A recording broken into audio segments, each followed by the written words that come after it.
Dari segi usaha juga, dari segi usaha. Orang tuh ada yang disebut pesugihan itu, ada yang memelihara tuyul, ada yang memelihara jin-jin jahat, ada yang memelihara kuntilanak, genderuwo untuk kemajuan usahanya itu. Yang jadi korban siapa? Yang jadi korban orang lain, entah itu tetangganya, entah itu pembelinya, entah itu orang jauh ataupun orang dekat. Maka berhati-hatilah di zaman sekarang ini. Dan ilmu-ilmu hitam semacam itu tuh berhati-hati, asal tahu namanya aja. Nggak usah pakai tahu fotonya, tahu namanya aja. Itu walaupun ada di seberang pulau, ada di mana, ada di Saudi Arabia, itu kalau orang mau menjahat itu bisa kena. Apalagi orang-orang sekarang ini berbicaranya itu banyak yang sok pintar, banyak yang sok hebat, banyak yang sok jago. Nyatanya apa? Begitu diserang orang-orang semacam itu tuh terkapar. Dan sekali terkena ilmu seperti itu, kalau tidak tahu ilmunya, menghabiskan harta Anda itu. Hartanya habis, bahkan keluarganya habis, bahkan seluruhnya ujung-ujungnya habis. Dan ini penyakit terbesar seperti ini tuh gara-gara lisan. Gara-gara lisan.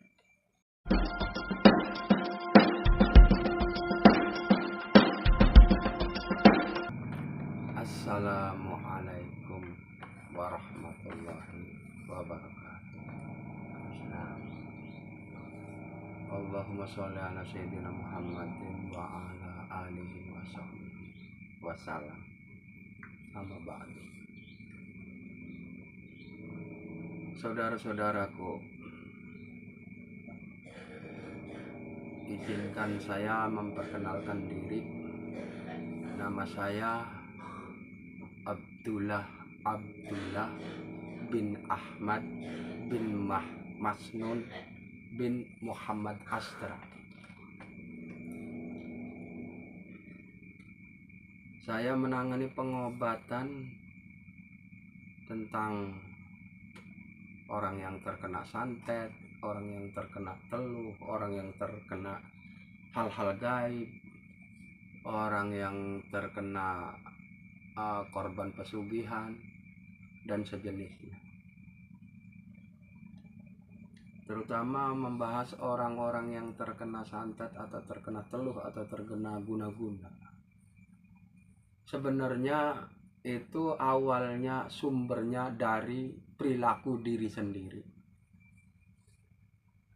Perilaku seseorang yang sombong, yang asal bicara enggak mempedulikan perasaan orang itu sakit atau enggak, merasa diri kaya kemudian menghina orang yang miskin. Intinya perilaku diri sendiri yang menyakitkan orang lain. Maka hal-hal seperti itulah yang sering mengundang ataupun menjadi musibah bagi diri sendiri. Keduanya, memang zaman sekarang ini boleh dikatakan ya semuanya sih enggak, tapi hampir rata-rata itu kehilangan iman. Kalau dilihat dari mata zahiriyah, seakan-akan ya biasa-biasa aja. Tapi saya yang menangani hal-hal gaib seperti itu, pengobatan seperti itu. Dari segi usaha juga, dari segi usaha. Orang tuh ada yang disebut pesugihan itu, ada yang memelihara tuyul, ada yang memelihara jin-jin jahat, ada yang memelihara kuntilanak, genderuwo untuk kemajuan usahanya itu. Yang jadi korban siapa? Yang jadi korban orang lain, entah itu tetangganya, entah itu pembelinya, entah itu orang jauh ataupun orang dekat. Maka berhati-hatilah di zaman sekarang ini.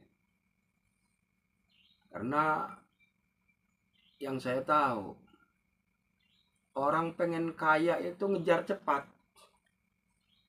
Ada yang melalui pernikahan dengan bangsa-bangsa jin ataupun siluman supaya cepat kaya. Jenis-jenis seperti itu tetap saja memakan korban. Entah korban itu dari keluarganya, entah korban itu dari orang lain. Itu yang disebut tumbal. Nah, penanganan pengobatan di Gubuk Istighfar ini, kalau dilihat, mungkin kalau yang melihat YouTube saya itu kelihatannya enak. Acaranya cuman makan-makan, ataupun motong kambing, ataupun motong ayam, bergurau, lelagaan, dan ya bercanda dan sebagainya macamnya lah. Padahal itu pekerjaan yang sangat serius. Ibaratnya kalau kita ini salah melangkah itu bisa jadi, ya, saya menangani pengobatan ini jumlahnya itu 10 tahun. Sampai pernah pingsan 3 kali. Ada yang serangan itu yang lebih dahsyat itu ada. Sulit dibendung, ketika masuk ke dalam tubuh itu, begitu tarik napas udah kosong. Napas hilang ataupun habis sekaligus itu. Kalau bukan kekuasaan Allah dan takdir Allah menghidupkan saya kembali, ya nggak bakal hidup. Dan itu disaksikan oleh orang banyak ketika saya mengobati orang.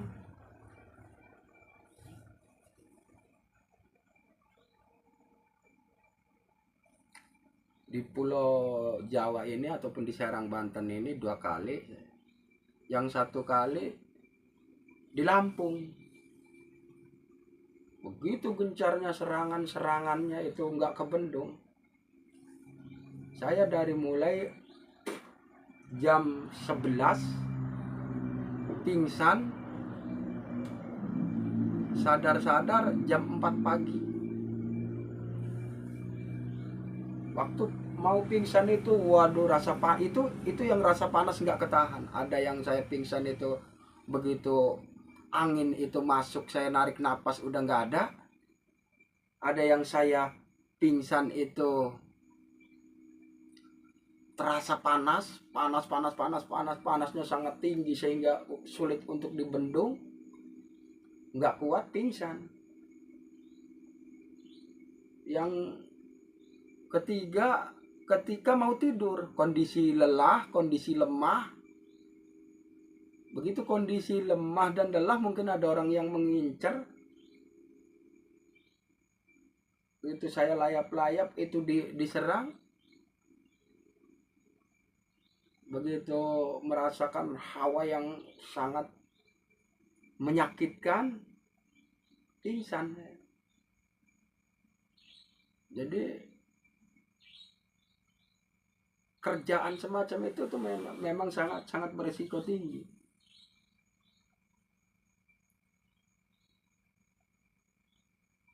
Terus kejahatannya ini bersumbernya itu, kalau dibilang agama gitu, kalau dibilang di agama,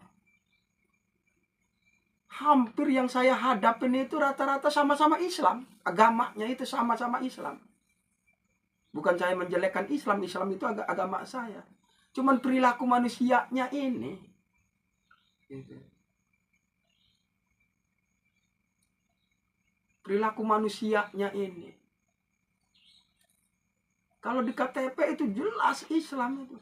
Tapi ada banyak masalah usaha pesugihan, ada yang benci sama tetangga aja langsung tembak.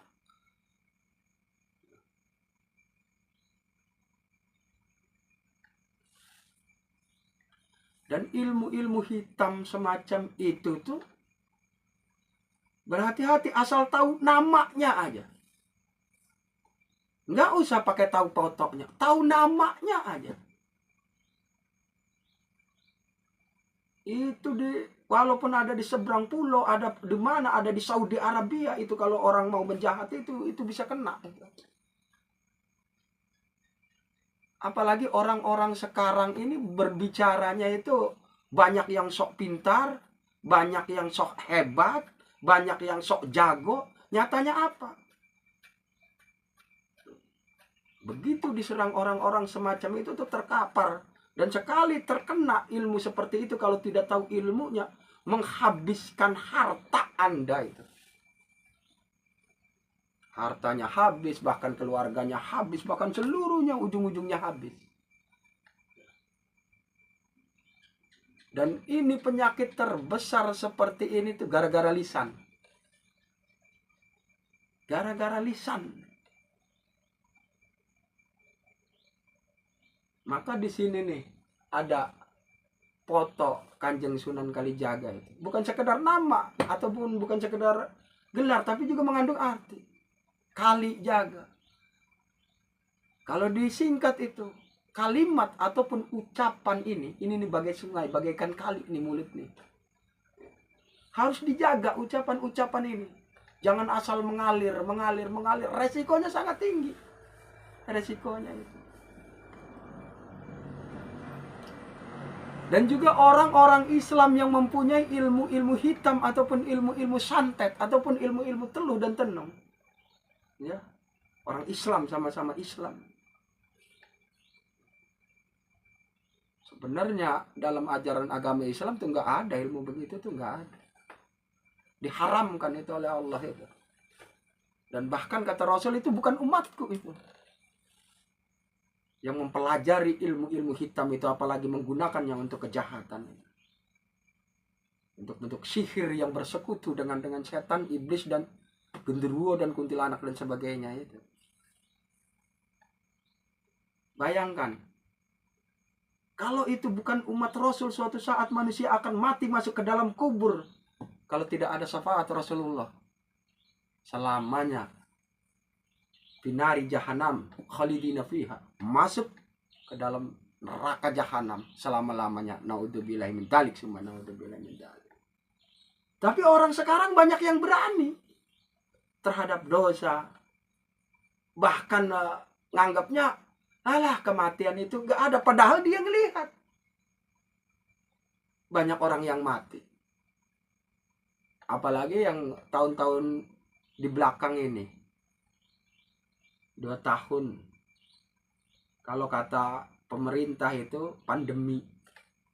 Kalau zaman Rasulullah itu disebut taun. Taun itu berasal dari mana? Dari setan itu taun itu. Melalui angin, hembusan-hembusan angin itu, yang menjatuhkan orang berbagai dari negara anu. Yang terkena mengisap angin itu ya itu pada terkapar itu. Terkecuali orang-orang yang mendapat perlindungan Allah dan rahmat Allah, itu disebut taun. Maka Rasulullah mengajarkan doa taun itu. Allahumma sholli ala sayyidina Muhammadin sholatan tadfa'una biha anna ta'na wa ta'una ya man amruhu idza rada shay'an ayaqula lahu kun fayakun. Itu doa penolak taun. Dan itu diwirid harus habis sholat itu 14 kali. Kalau mau menghafalkannya. Bagaimana reaksi pengobatan di gubuk istighfar ini tentang motong ayam, tentang motong kambing? Kalau dilihat secara dohiriyah, nggak kelihatan. Dipahami dengan akal, nggak kepikiran, nggak paham. Tapi andaikan tahu itu bagaikan rudal itu. Ketika dukun-dukun ilmu hitam bisa memasukkan sesuatu benda ataupun sesuatu roh-roh jahat ke dalam perut seseorang, ketika seseorang itu juga diobati, itu senjata itu akan berbalik lebih dahsyat lagi. Karena 2 kali kekuatan dorongan itu. 1, energi jahat kembali. Kedua, dorongan dari energi-energi yang dari kalimat-kalimat Allah ini yang mengembalikan kepada orang itu. Jadi kalau Anda itu punya ilmu santet, punya ilmu telu, punya ilmu dan hal-hal ilmu jahat lainnya itu, jangan bangga. Jangan bangga, jangan merasa hebat, jangan merasa jago. Kalau Anda bisa membunuh orang jarak jauh, hati-hati. Ada yang bisa mengembalikan seperti itu. Dan bukan main-main. Sekali potong kambing, sekali kembali keluar penyakit itu. Di dalam dada ini, ataupun di dalam perut itu hancur isinya itu. Hati-hati bagi orang-orang punya ilmu hitam. Bisa tamat riwayat ente itu. Dan itu saya menangani 10 tahun. Dari berbagai jurusan itu sudah tahu saya itu. Dari berbagai ilmu daerah anu itu sudah menghadapi. Namanya 10 tahun itu udah, ya boleh dikatakan entah hampir ribuan orang atau ya kata gampangnya itu ratusan orang lah, ratusan berbagai jenis lah. Kalau orang berobat itu ketemunya dukun-dukun palsu, ya ente nggak menerima resikonya. Bahkan yang diobatin pun hancur. Karena kebanyakannya dukun-dukun palsu itu. Kebanyakan. Trik-trik pengobatan itu. Kalau pengobatan yang saya lakukan memang tidak bisa ditayangkan di kamera. Karena tanpa menyentuh pasien. Umpama orangnya di Malaysia, orangnya di Arab, tinggal transfer aja. Ditanya begitu habis selamatan bagaimana kondisinya. Alhamdulillah, udah enak. Artinya apa? Sesuatu yang di dalam tubuh tadi, ada yang berbagai macam lah, makhluk-makhluk berbagai macam. Itu keluar. Dan pengobatan saya ini bukan main-main, dibaiat. Bahasa gampangnya perjanjian diri saya dengan Allah dan Rasulnya. Ketika saya pegang itu, saya baca ta'ud, minta perlindungan kepada Allah. Saya minta keselamatan kepada Allah dengan mengucapkan Allahumma anta salam dan seterusnya. Kemudian saya minta disaksikan oleh Allah dan Rasulnya, dan saya bersaksi dengan membaca syahadat itu. Dan ketika saya membaca sholawat, meminta syafaat kepada junjungan Nabi besar Muhammad Rasulullah SAW, nggak sembarangan itu. Dan juga bukan sekedar janji itu, yaumil kiamah itu. Kalau benar itu akan menjadi pahala, kalau salah akan menjadi tuntutan itu. Bukan sekedar pengobatan. Bahkan orang-orang yang nggak tahu itu menganggapnya ini tuh suatu bisnis. Atau ada juga yang berkata hanyalah pengen makan enak-enak, ataulah trik-trik ataupun strategi-strategi untuk mencari uang lah. Bukan itu. Bukan semata-mata ke situ. Konyol namanya semata-mata ke situ mah. Setiap pegang itu kambing ataupun ayam, di baiat perjanjian dengan Allah dan Rasulnya itu membutuhkan keyakinan, keimanan tinggi semacam itu. Maka banyak orang yang meminta untuk harus pakai diselamatin kambing, harus dipakai selamatin ayam. Enggak dipotong, enggak pakai selamatan, kebanyakan dijual. Dijual kebanyakan. Tapi kalau di sini ada orang berobat, keluarganya minta untuk menyaksikan utusan ataupun keluarga yang diperintahnya itu suruh menyaksikan pada waktu pemotongan kambing itu. Dan andaikan orang yang batinnya tahu, saya lebih senang. Bagaimana ketika roh kambing itu melayang sebagai tebusan. Bagaimana dia merasakan getaran-getaran kegaiban yang menghancurkan dada itu.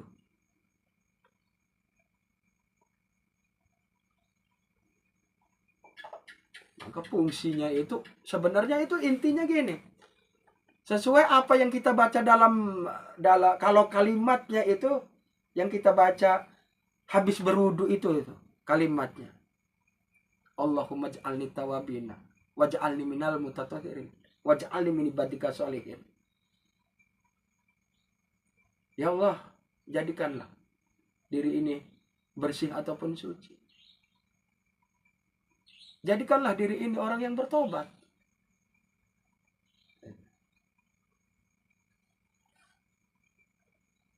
Jadi bukan sembarangan asal pengobatan. Kalau orang nggak ngerti ya memang komentarnya ya yang macam-macam.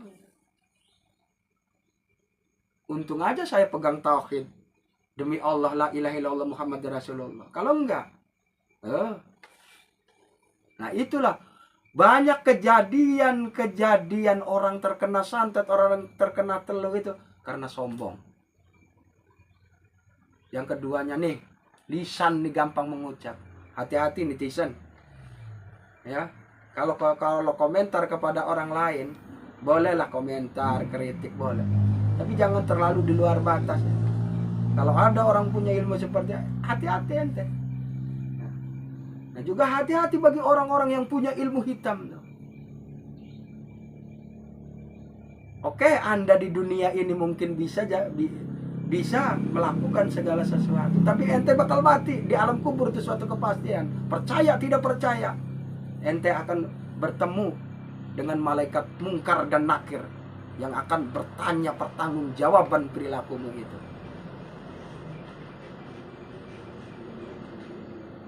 Jadi intinya pengobatan di gubuk istighfar itu membersihkan ya orang-orang yang terkena penyakit, kemudian mengembalikan dari mana dia berasal.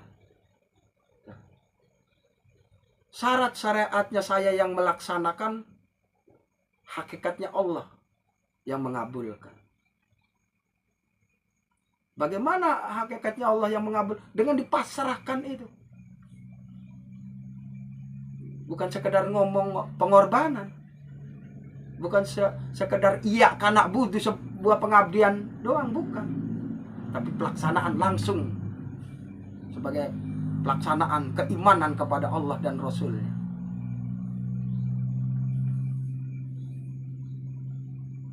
Saudara-saudaraku, kalau ada salah-salah kata, saya mohon maaf.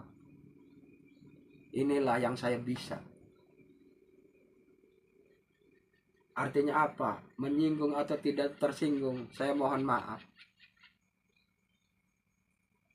Demikianlah sekedar informasi, sekedar memberitahu. Percaya atau tidaknya, terserah Anda. Wassalamualaikum warahmatullahi wabarakatuh.